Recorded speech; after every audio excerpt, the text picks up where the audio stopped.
en el desierto. Y luego en la noche a través también los cubría a través de una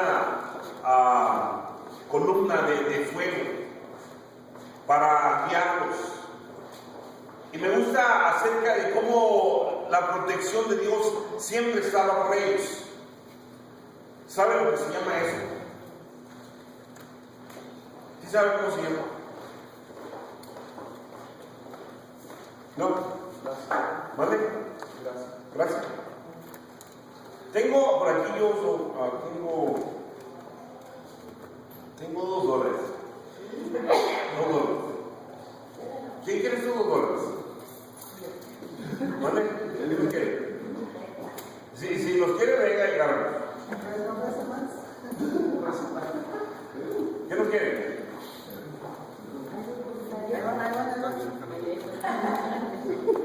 ¿No? ¿Nadie los quiere? Tiene que venir a agarrarlos. Si los quiere.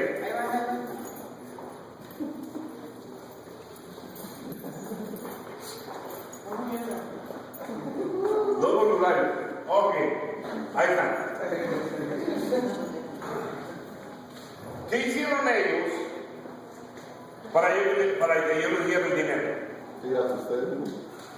¿Qué hicieron? ¿Pero hicieron algo? No. ¿Qué hacemos nosotros para que Dios nos dé tantas bendiciones? ¿Qué hacemos? Eso se llama gracia. Y ellos se me dijeron gracias. ¿Se dan cuenta cómo es con Dios? Nos da bendiciones y no le damos las gracias. Nomás llegaron, se agarraron y se dieron la vuelta y se fueron. Entonces, agarramos la cosa y se arrepienta Dios también, entonces. ¿Verdad? Dios es tan grande, hermano, de repente que nos da día con día sus bendiciones. Y el apóstol Pablo lo describe de esta manera: vivimos bajo la gracia de Dios, y es una bendición de parte de nuestro Dios. Así como el pueblo de Dios vivía acampando siempre en el desierto, y cómo realmente Dios lo guiaba y lo protegía, nosotros también estamos de esta manera. Pero muchas de las veces, ¿qué somos?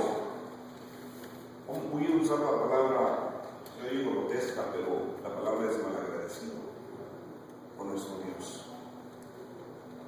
Muchas de las veces no agradecemos lo que Dios nos ha dado, no agradecemos lo que tenemos en casa, no agradecemos como somos. Muchas de las veces estamos inconformes como Dios nos ha hecho. Una persona se quejaba: ¿por qué Dios me hizo una nariz tan grande? ¿Por qué Dios me hizo tan pequeño? Otros se quejan porque nos han hecho muy altos. O sea, no estamos contentos con Dios. A veces nos quejamos por la comida. Tenemos frijoles, pocos frijoles. A veces no tenemos absolutamente nada.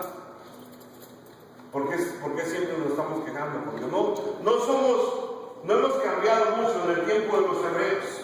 El pueblo de Dios siempre se quejaba. A pesar de que Dios lo protegía, Dios lo guiaba, Dios lo ayudaba, siempre se estaba quejando todos los días, día con día. Yo les decía, y tristemente he escuchado muchas veces también hermanos que dicen: estaba mejor en el mundo que ahora que estoy en la iglesia. ¿Se acuerdan que decía el pueblo de Dios? Estábamos mejor en Egipto. Y decían: recordamos los caldos de ajo, los caldos de cebolla que comíamos. Imagínense. Ahora Dios le está proveyendo necesidad diariamente, le da el maná, y luego les da agua, y luego les da carne. Y todavía así se quejaba. Bendita sea la gracia de nuestro Dios, que nos provee día con día todo lo necesario, a pesar de muchas de las veces que nosotros no le damos gracias, todavía nos sigue bendiciendo. El ambiente del cual vive el cristiano o creyente es en la gracia de Dios. Y fíjense bien esta afirmación tiene como fin formar conciencia en el creyente del cual es la posición ahora como creyente. Es importante saber cuál es la posición del cristiano, lo que lo afirma.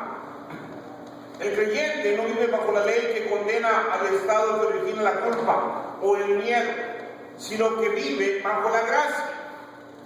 Cuando ponía de ejemplo el pueblo de Dios en Egipto, ellos vivían bajo el temor del faraón. Ellos le tenían terror, ellos tenían miedo al faraón, de la manera que los trataba. Por eso es que Dios se fija y le dice a un caudillo, a un líder: quiero que vayas a mi pueblo porque he escuchado sus quejas. He escuchado cómo los oprime el enemigo. Quiero que vayas allá y los salves. Y la preocupación de Dios. Los estaban oprimiendo día y de noche. Así es lo que decía Satanás con nosotros, hermano, antes de venir al Señor. Satanás se oprime, Satanás te condena, Satanás abusa. Y muchas veces la persona no puede alcanzar a mirar eso. Cuando los israelitas salen de Egipto, salen triunfantes con la mano poderosa de Dios. Dios les dijo: yo voy a estar con ustedes mientras hagan mi voluntad. Y Moisés los guió,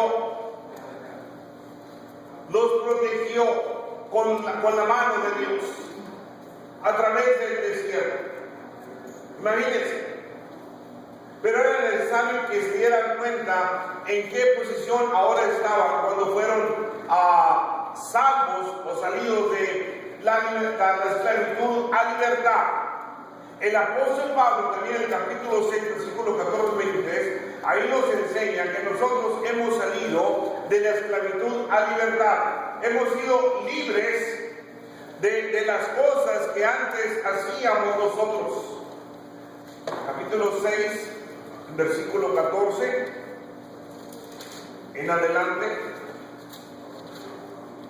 porque el pecado no se enseñoreará de vosotros, pues no está bajo la ley sino bajo la gracia. Esto me gusta a mí. No está bajo la ley sino bajo la gracia. Y yo le expliqué qué es gracia. Gracia es algo no merecido, algo que usted no ha hecho para ganárselo. Dios ha hecho absolutamente todo. El apóstol Pablo habla acerca de libertad, y Pablo dice que la libertad consta en dos elementos: sol, de y para. O sea, ¿libertad de qué? Libertados del pecado, según el versículo 18. Y libertados del pecado vinisteis a ser siervos de la justicia. Vinisteis a ser siervos de la justicia. Vinisteis a ser siervos de Dios. Versículo 22. La libertad es la primera experiencia de la liberación, número 1, de culpa. Número 2, consecuencia. Número 3, poder del pecado. Eso significa que el creyente no tiene que vivir bajo el remordimiento de la conciencia por el pecado que ha cometido, estando sin Cristo. O sea, lo más importante es que la fuerza del pecado ha sido quebrantada en la vida del creyente. Pablo dice: no podemos vivir ya bajo el pecado o bajo el yugo del pecado. Cuando estamos en el mundo, lo que el pecado me decía que hiciera, eso sí, porque estaba esclavo por el pecado. Pero ahora Cristo dice: ahora han sido liberados ustedes para venir bajo la gracia. Ya no, el pecado ya no lo puede someter a ustedes. ¿Sí me entienden? Les dije acerca de la película ayer cuando miraba y Esteban se emocionaba tanto que decían: nos van a agarrar los soldados cuando viene el faraón, y se mira la multitud. Y luego, pues pone la multitud de gente, ¿verdad? le decía, Nerva, es mucha gente y nos va a agarrar Faraón. Le dije, no te preocupes, vas a mirar lo que va a pasar. ¿Qué va a pasar? No te preocupes. Me acuerdo de las palabras de Moisés. El pueblo estaba tan atemorizado que Faraón venía detrás de ellos y Moisés decía, no se preocupen, ustedes están bajo la gracia, algo los está protegiendo, Dios está con nosotros, no nos va a pasar absolutamente nada, eso es gracia. Cuando te levantas en la mañana y enfrentas los problemas delante de Dios, eso es gracia. Cuando te acuestas en la noche y pones tu sueño a descansar y oras por tus hijos, por tu esposa y toda tu familia, Dios te protege. Eso es gracia. Por eso digo, bendito sea la gracia de nuestro Dios. Cada momento de nuestra vida nos protege, nos ayuda, camina con nosotros, siéntelo. ¿Has sentido la presencia de Dios caminando contigo? Cuando te va protegiendo, cuando te va ayudando. ¿Acaso no siempre va a pasar algo? Dios, por favor, ayúdame. Dios, por favor, protégeme. El salmista podría decir, Jehová es mi pastor y nada me faltará. En lugar de delicados pasos me hará descansar, junto a de corrientes me apastoreará y confortará mi alma. Me guiará por senda de justicia por amor de su nombre. Y luego dice, aunque ande en valle de sombra y de muerte, no temerá mal alguno. ¿Por qué? Porque Dios está conmigo. Eso es gracia. En cada momento de nuestra vida, Dios nos da gracia. El pecado se presenta en la Biblia como un tirano que tiene bajo su yugo a quienes no están en Cristo. Pero cuando la persona viene a Cristo, la tiranía del pecado se rompe. Había un comercial muy antiguo que recuerdo acerca del tabaco. No sé si algunos de ustedes tienen mis años, no se acuerdan de ese comercial, otros no. Pero este comercial salía la persona con una cadena y con una bola así, que le ponen las cadenas supuestamente, y el hombre iba arrastrando, y la bola decía, tabaco. Y el hombre arrastrando la cadena, y no podía romperla. Cuando viene algo supuestamente, y quiebra esa cadena, y el hombre se siente libre. O sea, se separó de lo que lo tenía preso, que era el cigarro. Muchas veces, hermanos, hay vicios de los cuales te tienes esclavo. Y tú dices, fácilmente. ¿Sabes una cosa? Satanás te dice cómo lo agarres, pero no te dice cómo lo salves. Te lo ofrece un poquito. Te lo ofrece un poquito. Yo creo que ya he platicado de eso en cierta ocasión a una persona y tristemente era creyente. Pues no podía soltarse del cigarro. Y resulta que me prometió trabajar con él. Y él me dijo, hermano, bueno, después me lo dijo. Pero ese día yo llegué a trabajar, muy temprano en la mañana, y él es contratista, y estamos construyendo una casa, y toda la casa estaba completamente cerrada. Llegué yo y entré. Ya saben que no los cigarros muy escandalosos, hermano, penetrantes, y olí. Entonces cuando entro, está el hermano nomás, ahí está él nomás, parado. Y entonces, pues yo le dije, hermano, huele a cigarro. Y él tiene una mano acá atrás, ¿verdad? Y le salió un poquito por atrás. Y le dije, huele a cigarro. Y entonces ya cuando me dije que la puse la mano, le dije, no se vaya a quemar, hermano. Ay, hermano, ya me descubrió hoy.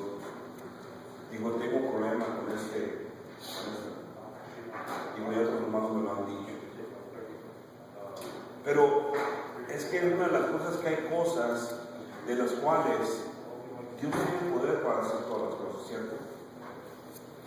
Para quitarte cualquier cosa. Pero debes poner también tu parte. Claro, Dios puede hacer todas las cosas. Pero eso se llama gracia. Amados hermanos y amigos, Dios nos ama tanto que a través de su gracia nos da, nos protege día con día. Ya se me quedó la mano acá atrás. Pero, ¿cómo vivir nosotros bajo la gracia? ¿Cómo usted y yo podemos vivir bajo la gracia de nuestro Dios? ¿Haciendo qué? Bueno, lo único que Dios le pidió al pueblo era obediencia. Dice, ustedes es mi pueblo, ustedes son mi tesoro. Y lo voy a sacar con mano fuerte de Egipto.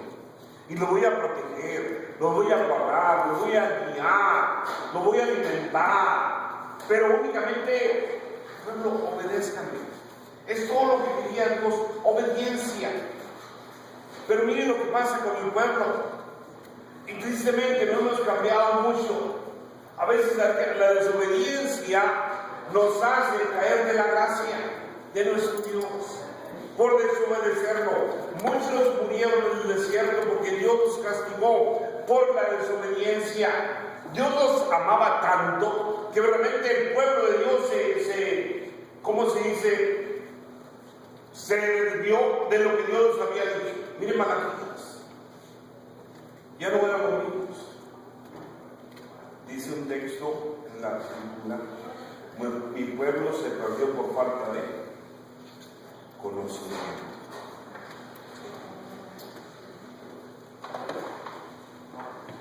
Hay una transición o un cambio de poderes del pecado a Cristo. Dice Pablo en 2 Corintios 5:17 que si alguno está en Cristo, ¿nueva qué? Nueva criatura es. O sea, es una transición, un cambio de vida. Si alguno está en Cristo, nueva criatura es. Las cosas viejas pasaron, y aquí todas son hechas nuevas.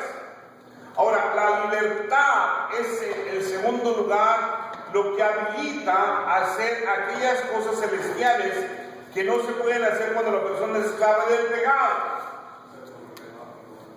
Pablo habla de la imposibilidad que tiene la persona que vive bajo el poder del pecado para llevar a cabo el bien que desea. Dice Pablo, Romanos 7:18, porque el querer el bien está en mí, pero no el hacerlo. O sea, hay algo en mí que realmente no me deja hacerlo para llevarlo a cabo. Miserable de mí, dice Pablo. ¿Quién me librará de este cuerpo? ¿Quién? Por el querer el bien está en mí, pero no el hacerlo. Es como una persona si está en una celda y se está quemando el lugar y hay otros encerrados ahí. Él quiere ayudar a poder sacarlos. Si alguien abre la puerta, no solo sale de la celda, sino que además ayuda también a los otros a salir. Así es la libertad del cristiano también. No solo es sacado del dominio del pecado, sino que estando fuera, él también quiere ¿qué? Sacar a quién? A los demás, ¿cierto? Pregunta esto: si tienes algún familiar que no ha aceptado a Cristo como un Salvador, ¿no te interesa hablarle y salvarlo también a él? Gracias, hermano.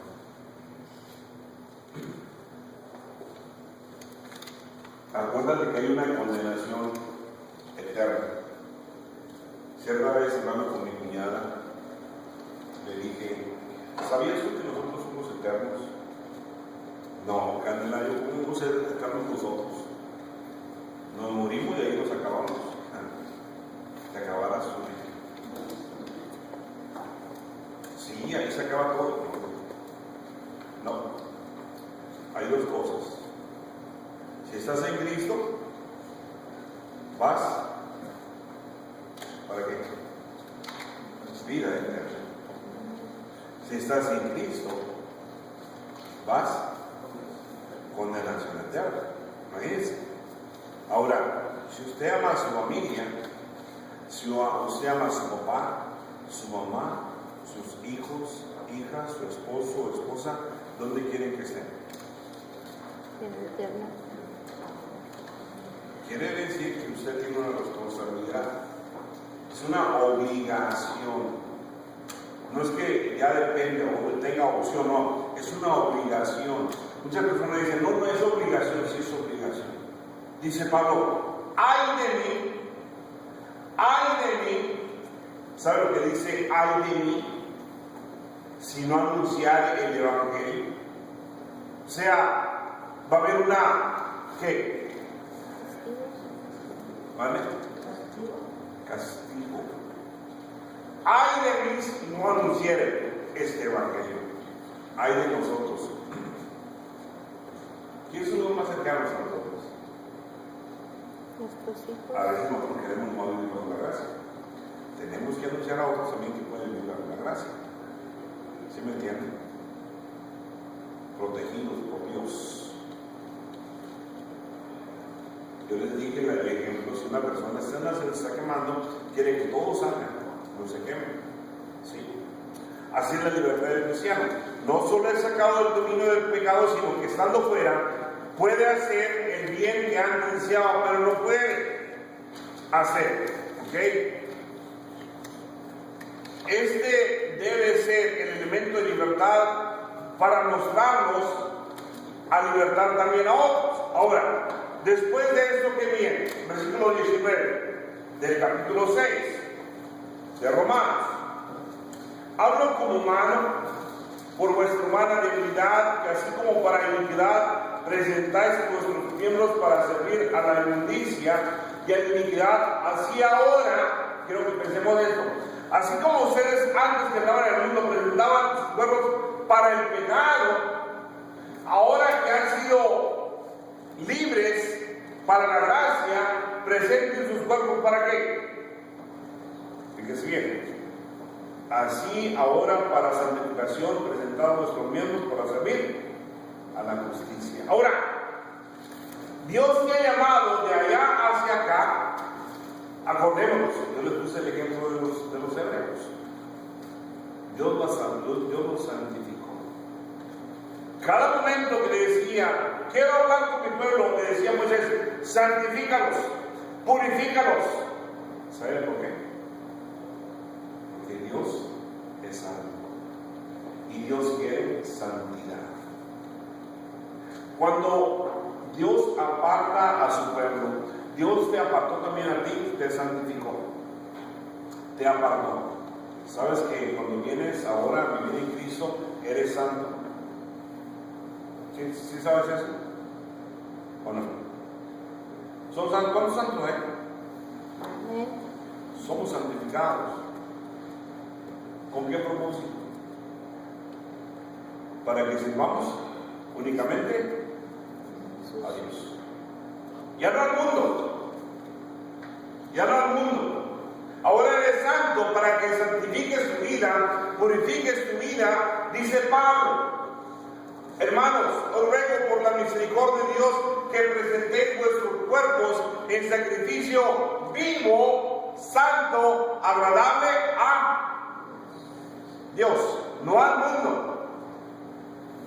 Dice el apóstol Pablo, el apóstol Juan, que el que quiere agradar al mundo, ¿qué pasa? ¿Qué pasa con los que quieren agradar al mundo? Dice, no puedes amar al mundo. No lo puedes amar, porque el mundo pasa y sus deseos, pero el que hace la voluntad de Dios permanece para siempre. Pero debemos de andar buscando hacer la voluntad de Dios. Antes no, antes hacíamos la voluntad del pecado, la voluntad del mundo. Y muchas veces, tristemente, la gente no quiere cambiar a una vida diferente porque quiere vivir bajo el pecado o el yugo todavía del pecado o bajo el mundo. En esta mañana, si alguien te dice, ¿sabes qué? Tengo las 9:15 que ir a la iglesia, pero alguien viene y te dice, ¿sabes qué? Tengo una fiesta en la casa.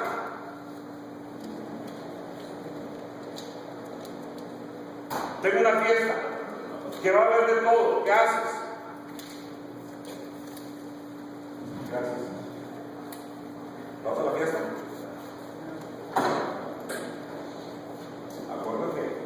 Acuérdate de todo lo que se reveló cuando Dios murieron allá, en el desierto, por no hacer la voluntad de Dios. Tienes que saber cuál es la voluntad de Dios.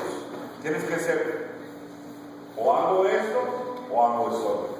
¿A quién quieres agradar? ¿Al mundo o a Dios? ¿Sí lo entiendes? Entonces, Dios te ha llamado para una santificación. Versículo 22 también te lo dice. Mas ahora que habéis sido libertados del pecado y hecho siervos de Dios, tenéis por vuestro fruto la santificación y como fin la vida eterna. ¿Cómo ve el apóstol la santificación? La santificación consiste en dos elementos. Número uno, separación de lo malo. Número dos, acercamiento a Dios. Esto significa que la santificación no es solo que tan lejos esté la persona, se retire el pecado, sino que también que tan cerca está de Dios. Ahora, el solo hecho de no practicar el pecado a nadie hace santo. Fíjense bien en esto, El solo hecho de no practicar el pecado a nadie lo hace santo. Para ser santo se necesita romper con el pecado y procurar agradar a Dios, porque Él es santo. ¿Okay? La ausencia de enfermedades, miren, les doy un ejemplo, no hace a una persona sana. Esto es el hecho de que una persona no tenga enfermedades, no significa que está sana. Tal persona puede morirse sin estar enferma. Hay personas que no están enfermas y se mueren. Y usted dice, pero tenía que estar enfermo para morirse, ¿no? Muchas veces usted dice, pero yo no hago pecado, pero no vive cerca de Dios. ¿Sí me entiendes? La muerte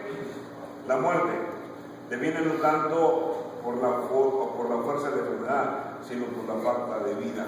Una persona puede dejar de comer y morirse. Una persona que está naufragando en alta mar se puede ahogar, no tanto por lo profundo y las olas, sino por soltarse en salvavidas. Eso significa, la salvación depende de estar cerca del elemento que es vida. Así también la santificación, hermanos y amigos, consiste no solo en estar lejos del pecado, sino estar cerca de Dios. Dios le dijo al pueblo, caminen conmigo, hagan mi voluntad y yo los voy a proteger. ¿Qué pasaba cuando el pueblo se retiraba de Dios?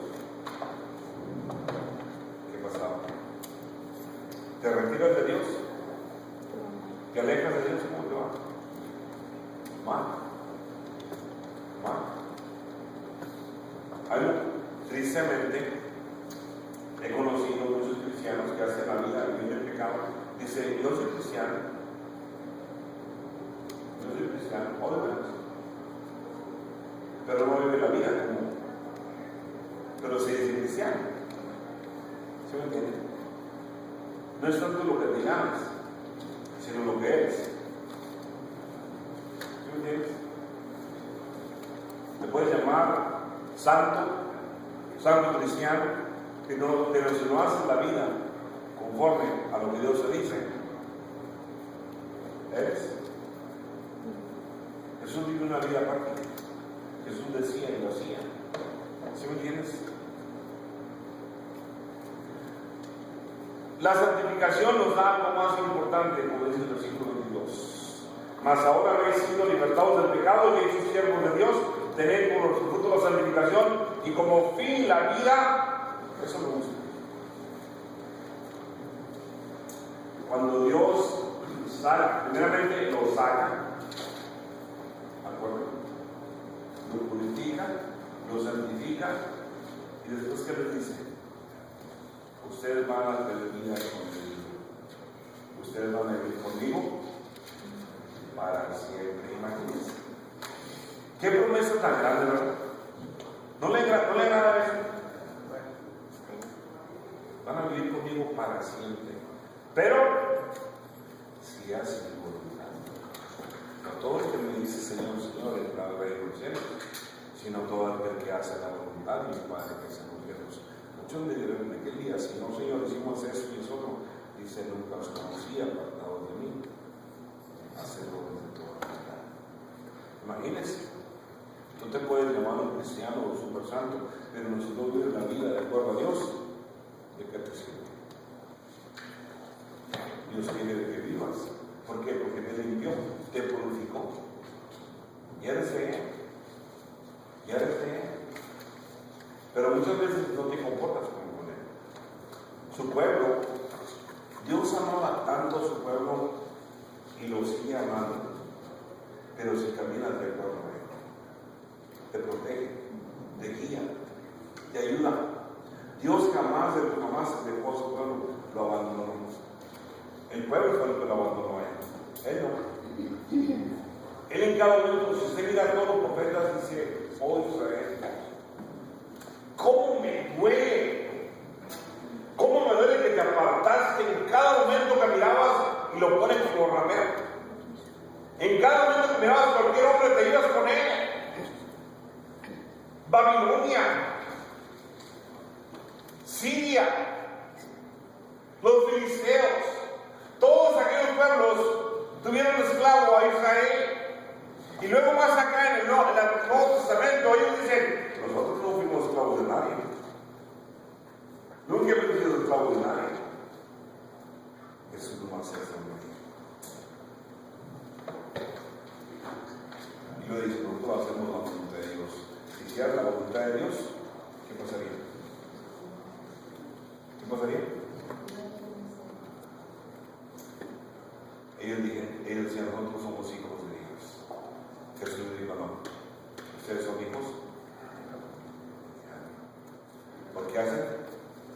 La voluntad de Dios. No hacen la voluntad de Dios. Imagínense. ¿Palabras duras? Sí. Muchas veces viene a un hermano, un creyente que vive en el mundo y le dice, hermano, yo soy cristiano. Si fueras cristiano, hicieras las cosas como cristiano. ¿Sabes lo que significa cristiano?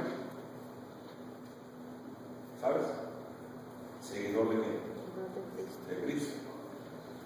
Si te dice que soy santo, vive la vida como santo. Dios se santificó, Dios se apartó para un propósito. Para que viva la vida de acuerdo. Muchas veces he escuchado padres de familia que le dicen a sus hijos no hacen lo que el padre les dice y el padre le dice, nunca digas que te apellidas como yo. Tú eres un Rodríguez. Apellida de cualquier apellido que quieras, pero no eres Rodríguez. Porque no haces lo que yo te digo. No vives de acuerdo como yo te digo. ¿Han escuchado esas palabras? Y al hijo le duele. Le duele por el apellido. Ahora imagínense Dios diciéndome, por favor no digas que eres cristiano. Es más, quita la calcomanía del carro que dice, soy cristiano.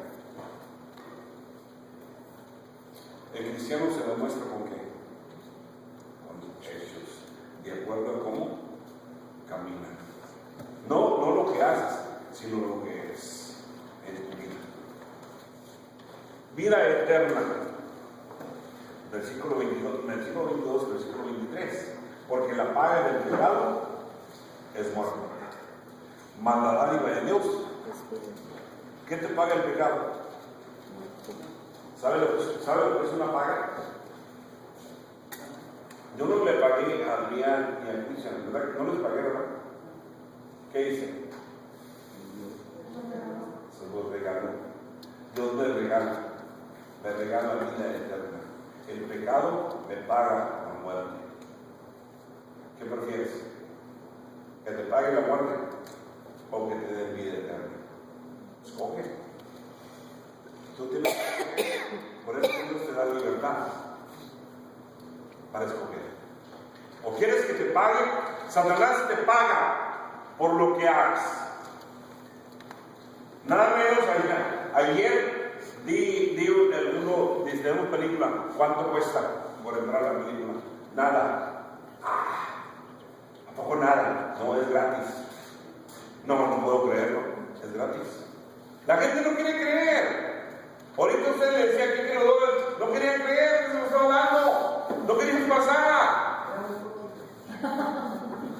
A ver, que le voy a sacar uno de Franklin. Hermana.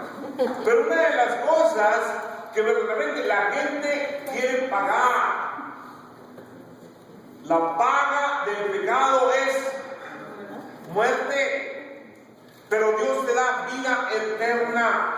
Dios te regala